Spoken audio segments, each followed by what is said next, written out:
how to transfer Google Play Store balance to another account. So, first thing first, you need to open the Google Play Store. Once you open, you need to locate the profile icon, which is at the top right corner of the screen, and tap on your profile of Google Play Store.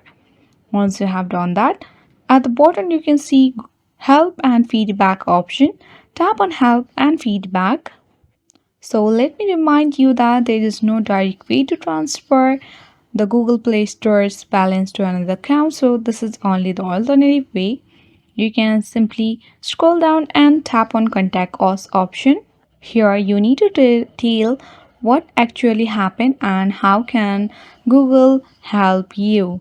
Simply you need to tap on it and you need to type in Google Play balance transfer. Once you have written that, you need to tap on the next button. Then once you have done that, you need to choose the best description of this issue. So you need to select transfer account content. Once you have done that, you need to select a specific area that you want the support for. You need to select one and let's select Google Play apps here. Now select next step.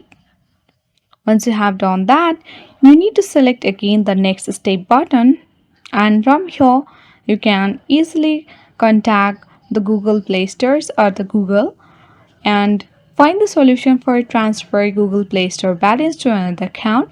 I hope this video was grateful for you. If this video was, then hit the like button, comment and subscribe our channel. Thanks for watching.